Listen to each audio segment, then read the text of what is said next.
নমস্কার বন্ধুরা, সিরিয়ালের সাতকাহন চ্যানেলে আপনাদের স্বাগত জানাই। চলে এসেছি ভোলে বাবা পার করেগা সাতকাহন নিয়ে।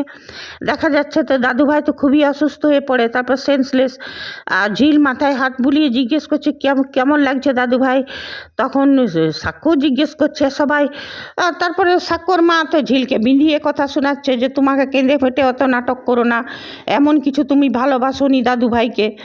যাই হোক, ঝিল সেই সবে পাত্তা না দিয়ে দাদুভাই তখন ইশারাতে বলছে যে আমার মাথাটা ঘুরছে আর বুকে ব্যথা নিয়ে। তখন বলছে যে মানে ওদের মেশিন বসাতে হবে বুকে আর কি নিয়ে। তারপরে দুটো সেই ব্লক, ওইটা তো এখন বোঝা যাচ্ছে না, ওটা তো হসপিটালে টেস্টে গেলে তখন বোঝা যাবে। তারপরে ঝিল মাথায় হাত বুলিয়ে দিচ্ছে, তা নিয়ে বলছে যে ওর ঠাকুমাটা খুব ভেঙে পড়েছে, নিয়ে সবাই অ্যাম্বুলেন্সে করে নিয়ে যাচ্ছে। তো ঠাকুমাটা ঝিল বলছে ঠাম্মি তুমি একদম চিন্তা করো না, দাদু একদম ঠিক হয়ে যাবে, তুমি একদম চিন্তা করো না।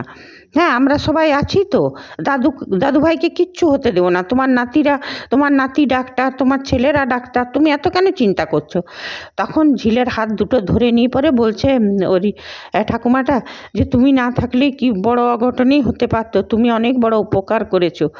বলছে উপকার কি ঠাম্মি, আমি ওইখানে ছিলাম তো আমি ধরে নিলাম, এটা উপকার। আর দাদুভাইকে আমরা দেখবো না তো কে দেখবে, এটা তো আমাদেরই কর্তব্য। তারপরে সবাই নার্সিংহোমে গেল। হ্যাঁ, নিয়ে তারপরে দাঁড়িয়ে আছে নার্সিংহোমে সব টেস্টের জন্যে। বললো টেস্ট করা হবে এখনই, তৈরি করো নার্সটাকে। তারপর বললো হ্যাঁ, তো বললো যে টেস্টে দেখা গেল যে দুটো হার্টেই ব্লক নিয়ে। তারপর বলছে কি হবে নিয়ে, পরে ও ঝিল কিন্তু 1 মিনিট দাদুভাইকে ছাড়ছে না। আর নিয়ে তারপরে বলছে যে কি হলো নিয়ে। ডাক্তার এই সাক্ষ্য বললো যে দেখো আমি কার্ডিওলজিস্টকে একজনকে ডাকছি, কারণ আমার দাদুভাই তো আমি অপারেশনটা করতে পারবো না। আমি কার্ডিওলজিস্টকে চাইনি, কোনো একটা কার্ডিওলজিস্টের নম্বর পেলো নিয়ে। চৈতিকে বলছে তুই কথা বললো হ্যাঁ নিয়ে। ও সাক্ষ্য বলে থাক আমি নিজেই কথা বলতে যাচ্ছি নিয়ে। ঝিলও পেছনে গেল নিয়ে। বলছে যে তখন অবশ্য 3জন ওরা সব দাঁড়িয়েছিল এখানে নিয়ে। বলছে যে হ্যাঁ কী গো কী হয়েছে দাদু ভাইয়ের। তখন বলছে ঝিল কিছু না, দুটো হার্টেই ব্লক, আমি তোমাকে বলছি এখনই এসে নিয়ে। চৈতি এসে নিয়ে বলছে এই তুমি কেন পেছনে সাক্ষ্যকে ইরিটেট করে বেড়াচ্ছ, দেখছো না ও কাজে ব্যস্ত আছে, তো তুমি পেছনে এসে নিয়ে ইরিটেট করছো কেন, তোমার এখানে থাকবারই বা কী দরকার, তুমি চলে যাও। তখন ঝিল বললে যে শুনো আমি কি করছি সেটা তোমাকে দেখবার দরকার নেই, আমি বাড়ির লোক। হ্যাঁ, আমি এইখানেই থাকবো, তুমিই বা এখানে অন্য পেশেন্ট ফেলে এখানে কি করছো, তুমিই যাও। বলছি কী বলতে চাইছো তুমি। বলতে ঠিকই বলছি, আমি এই বাড়ির লোক, আমি এই বাড়ির বউ, তা আমি থাকবো না তো কে থাকবে। আর আমি ইরিটেট করছি কি না সেটা আমার স্বামী বুঝবে, তুমি কি দরকার নিয়ে। তারপরে ভালো করে শুনিয়ে দিলে। চৈতি তখন বলছে হ্যাঁ তুমি আমাকে এত বড় কথা বলছো। বলছে হ্যাঁ বলছি নিয়ে। বলছে যে দেখো চৈতিদি, তুমি যেই হোক, তুমি ডাক্তার হও যাও হোক, কিন্তু আমি তো বাড়ির লোক, আমি এখানে থাকতেই পারি। মানে ঝিলকে বলছিল যে এখানে আমরা সবাই আছি, তুমি যাও বাইরে গিয়ে বসো গা। তো ঝিল বললো বাইরে গিয়ে কেন বসবো, আমি এইখানেই থাকবো, বাড়ির লোক হিসাবে তো একজনকে চাই। বলছে আমরা সবাই আছি। বলছে হ্যাঁ তুমি আছো, কিন্তু তুমি তো বাড়ির লোক নও, বাড়ির বউ নও, বাড়ির বউ তো আমি আর বাড়ির লোক আমি, তা আমি তো থাকবোই। হ্যাঁ নিয়ে তারপরে সে তো হলো। আর ঝিল আচ্ছা করে ঝামা ঘষে দিল চৈতির মুখে। সাক্ষ্যকে বলছে দেখ কেমন আমাকে অপমান করছে। তখন বলছে শুন চৈতি, এখন এই সব কথা বলবার সময় নেই, তো তুই বা ওর লাগছিস কেন ওর পেছনে। ওর দাদুভাইকে যদি সময়ে না ধরতো তাহলে তো বড় অঘটন হতো, তুই ছেড়ে দে। তারপরের দিনে দেখা যাচ্ছে যে ওরা সব ঝিল বসে আছে, বলছে দাদুভাই কেমন লাগছে নিয়ে। পরে বলছে অনেকটা ভালো।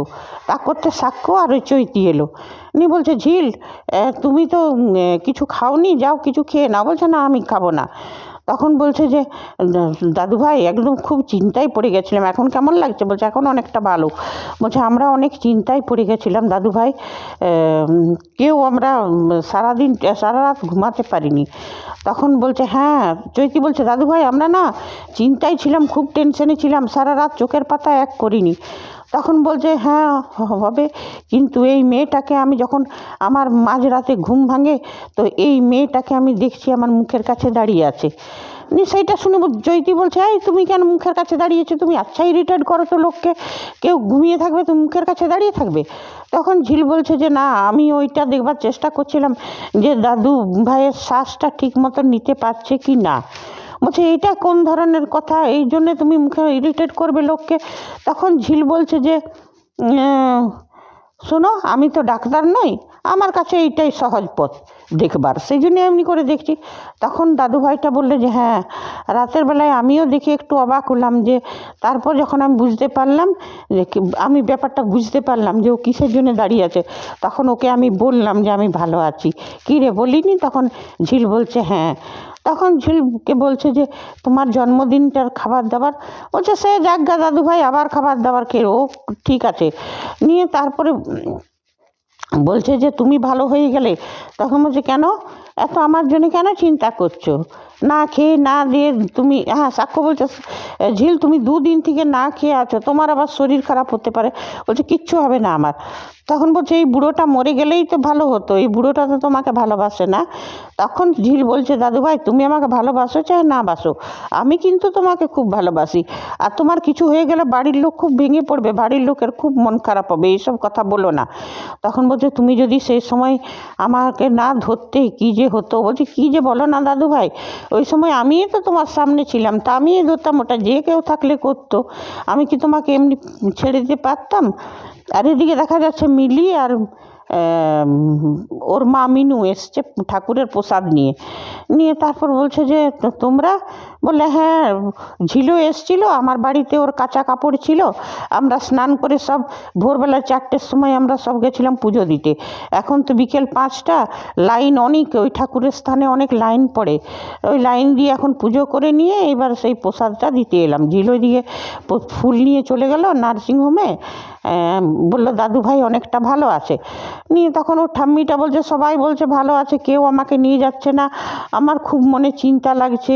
তখন বলছে ও মাসিমা বেশি চিন্তা করো না, কারণ কি ঝিলের চোখ মুখ দেখে বোঝা গেল। ঝিল বললো যে ওই মেশিন টেশিন কি বসেছে, তবে হ্যাঁ ঝিলের মুখ দেখে আমি বুঝতে পারি যদি সিচুয়েশন খারাপ হতো তো ঝিলের মুখ চোখ দেখে অন্যরকম। ঝিল বললো যে ভালো আছে, কাল তক্ক দাদু ভাই তোমার, বলছে ও মাসিমা আপনার ছেলেরা যেটা বলছে যে ভালো আছে, সত্যিই ভালো আছে। ঝিলও বলছিল যে দাদু ভাই ভালো থাকলে কাল পর্যন্ত ছেড়ে দিবে, বাড়ি চলে যাবে। বলছে দেখো ভালো থাকলেই ভালো। তারপর বলছে যে তোমরাও তো এতবেলা তো কিছু খাওনি। তখন মিলি বললো যে আমরা ঘরে যেয়ে সেদ্ধ ভাত করে খেয়ে নিব। তখন বলছে যে ফ্রিজে কিছু মিষ্টি টিষ্টি আছে, দাও মিনুকে, শতরূপাকে বলো। শতরূপা বললো হ্যাঁ আছে। বলছে না বৌদি এখন আমরা মিষ্টি খাবো না, খালি পেটে মিষ্টি খাবো গা গুলাবে, তার থেকে ওই সেদ্ধ ভাতটাই অমৃতের মতো লাগবে, বাড়ি যেয়ে মিলি বসিয়ে দিবে সেদ্ধ ভাত, ওইটাই খেয়ে নেব। নিয়ে তখন বলছে না না খাও, নিয়ে মিষ্টি এনে দিল, বললো যে না। তারপর বলছে মিলির ব্যাপারে কি চিন্তা করেছো? তখন বলছে যে হ্যাঁ ঝিল বলছিল যে সুমনের সঙ্গে কথা বলবে, তো মিলি রাজি হচ্ছে না, বলছে ও এখন কথা বলে ঠিক, আর তারপরে আবার ওই সব শুরু করবে। তার থেকে মিলি বলছে যে আমি একটা কাজ ধরেছি, আমার ভাবছি আমরা গ্রামের দিকে একটা জমি কিনে ওইখানেই বাড়ি, ছোটো মতন বাড়ি বানিয়ে আমি আর মা চলে যাব। তখন বলছে যে আমরাও তো বুঝি, সবাই মিলে ঝিলকে বস্তির মেয়ে বলে, আমরা বস্তিতে থাকবো না গো ঠাম্মি, আমরাও বাড়ি বানিয়ে চলে যাব, একটা কাজ ধরেছি, গ্রামের দিকে একটা জমি নিয়ে বাড়ি বানিয়ে চলে যাব। এইসবে আমি মায়ের কাছে আছি, ঠিক আছে, শ্বশুর বাড়িতে গেলে অত লোকের মন জগিয়ে চলে, দিন রাত অপমান এইসব সহ্য করা, আমরা ঠিক আছি। তারপর বলছে তো কিছু খেলে না তোমরা? বলছে ঠিক আছে, খাওয়াটা পালিয়ে যাচ্ছে না, আমরা এসে খাবো কোনো দিন, আমরা এখন যাই। এদিকে ঝিল বলছে, ঝিলকে এখন সাক্ষ্য বলছে পেড়াপিড়ি করতে লাগছে, যাও তুমি খেয়ে আসো গা। আর ঝিল বলছে যে তখন দাদু ভাই বলছে যে তোমরা দুজনেই যখন কিছু খাওনি, যাও তোমরা দুজনেই খেয়ে আসো গা। তখন সাক্ষ্য বলছে চলো। তখন ঝিল বলছে না তুমি বরং খেয়ে আসো, তুমি খেয়ে এলে আমি যাব। তখন চৈতি বলছে সে কি, তার মানে কি, মানে তুমি সাক্ষ্য খেয়ে আসবে তারপরে তুমি যাবে। তো বলছে দাদু আমি কিছুই বলছি না, আমি বলছি দাদু ভাইয়ের কাছে একজন বাড়ির লোক থাকা দরকার। বলছে তুমি কি বলতে চাইছো, আমি তোমাদের বাড়ির লোক নই? তখন ঝিল বলছে এটা বলার কি আছে, তুমি তো সত্যিই বাড়ির লোক নয়, তুমি কিছুদিনের জন্য এসেছো আমাদের বাড়িতে গেস্ট হয়ে, তা বলে তার বাড়ির লোক হয়ে যাচ্ছ না? বলছে দেখ সাক্ষ্য কেমন তোর বউ আমাকে অপমান করছে। তখন সাক্ষ্য বলছে দেখ ও যেটা বলছে সত্যি, আমি তোর বন্ধু। বলছে হ্যাঁ তুই আমার বন্ধু ঠিকই আছিস, কিন্তু তুই বাড়ির লোক নস, ওইটা তোর মিথ্যে বলেনি। নিয়ে তারপর বলছে না আমি তোমার ভালোর জন্যে বলছিলাম যে তুমি যাও খেয়ে আসো গা, তোমার শরীর খারাপ হয়ে যাবে, তখন সাক্ষ্যকে আবার নার্সিং হোম বাড়ি দুটোই সামলাতে হবে, তুমি কেন কথা শুনছো না, যাও খেয়ে আসো গা, মানে ঝামেলা করতে লাগলো। তখন সাক্ষ্য বলতে লাগলো এই চৈতি তুই না চেঁচামেচি করিস না পেশেন্টের সামনে, এটা নার্সিং হোম। ঝিল বলছে যে তুমি এত রিয়াক্ট করছো কেন, আমি বলছি তো যে আমি যাব না, ও আসুক। বলছে কেন তুমি আমি দাদু ভাইয়ের কাছে থাকলে তোমাদের কিসের অসুবিধা? তখন ঝিল বলছে তোমাকে আমি একদম বিশ্বাস করি না, আমার তো তুমি যে আমার কত ভালো চাও না সেটা আমার খুব ভালো জানা আছে, এখন আমরাই দুজনে চলে যাই, তারপর দাদু ভাইকে তুমি কিছু একটা ওষুধ খাইয়ে অসুস্থ করে দিবে, তারপর তো আমার উপর ভিলটা ফাড়বে, তখন আমার নামে দোষ চাপিয়ে দিবে। এই ঘটনা তো আগেও ঘটেছে, ওই জন্য আমি তোমাকে বিশ্বাস করি না, আমি সেই রিস্কটা একদম নেব না। আর দাদু ভাইয়ের কিছু হয়ে যেতে হঠাৎ দাদু ভাইয়ের এমনি শরীর খারাপ হওয়া দেখে আমার চোখ খুলে গেছে। হ্যাঁ একটা ভালো মানুষ কী করে হঠাৎ করে শরীর খারাপ হয়ে যায়, আর তারপরে আমি এই রিস্কটা নিতে পারবো না। বলছে দেখ তোর বউ আমাকে কেমন অপমান করছে। তখন নীল মানে ঝিল সাক্ষ্য অবাক হয়ে ঝিলের দিকে তাকাচ্ছে। ঝিল বলছে তোমাকে আমি একদম বিশ্বাস করি না, তুমি কিছু ওষুধ মষুধ খাইয়ে দেবে দাদু ভাইকে, আবার অসুস্থ হয়ে যাবে, তুমি সেটা আমার নামে ঘাড়ে দোষ চাপাবে, সেই রিস্কটা আমি নেব না। হ্যাঁ সাক্ষ্যকে বললো তুমি খেয়ে আসো তারপরে আমি যাব খেতে। হ্যাঁ আর দাদু কিন্তু বুঝতে পারছে সব কথাগুলো, দেখছে। এ তো হলো এপিসোডের কথা। তবে হ্যাঁ এবার আমি দর্শকদের মনের কথাটা বলি, সত্যি চৈতি নিজেকে ডাক্তার মনে করে নাকি? চৈতি কেমন ডাক্তার যে সব ছেড়ে দিয়ে একটা পেশেন্টের পেছনে নিজের পেশেন্টগুলোকে ছেড়ে, ও তো কার্ডিওলজিস্ট নয়, তাহলে ও দাদুর কাছে ঘুরঘুর করছেই বা কেন? হ্যাঁ আর ও নিজেকে কি মনে করে? তবে হ্যাঁ কালকের এপিসোডে আজকের এপিসোডে যে ঝিল নিজের রূপটা দেখিয়েছে, চৈতির মুখে ঝামা ঘষেছে, বাস ওইটাতেই ভালো। তবে হ্যাঁ এটাও বলবো যে ঠাম্মি দাদু এদের আস্তে আস্তে মন গলছে ঝিলের উপরে, আর ঝিলের মায়ের সঙ্গে দিদির সঙ্গেও ওরা ভালো ব্যবহারটা করছে, মানে ঝিল কেমন সেটা বুঝতে পারছে, আর আমরা দর্শকরা এটাই চাই। হ্যাঁ দুনিয়া যাক ভাঁড়ে, আর সাক্ষ্য ঝিল এক থাকুক, আর ওর ঠাম্মি দাদুটা যখন ভালোবাসছে খুব ভালো কথা, বাড়ির লোকও আস্তে আস্তে অ্যাকসেপ্ট করে নেবে ঝিলকে। আর চৈতি তো শয়তানি করবে, আর ওই সুরপনখী আছে তিতির, এরা তো শয়তানি করবে। তবে ঝিল যে এইবারে বোকামি করে চৈতির উপর ছেড়ে দিয়ে যায়নি এই জিনিসটা, যেমন প্রত্যেকটা সিরিয়ালের লীনা গাঙ্গুলি এটাই করে, নায়িকাকে পেঁচে ফেলবার জন্য এটা করে, কিন্তু এইবারে লীনা গাঙ্গুলি বুঝে গেছে দর্শকরা খেপে যাবে। তো ঝিল যে চৈতির মনোভাবটা বুঝতে পেরেছে, চৈতির উপর বিশ্বাস করছে না, এটা আমাদের দর্শকদের খুব ভালো লাগলো।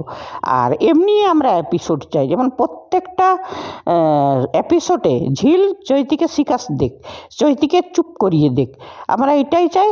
আর দাদুভাই তো বুঝেই গেল কে বেঁকি আর কে ভালো। ঠিক আছে বন্ধুরা, আজ এতটাই। আপনারা যদি আমার সাথে সহমত থাকেন কমেন্ট করবেন, না থাকেন তাও করবেন, লাইক করবেন, সাবস্ক্রাইব করবেন।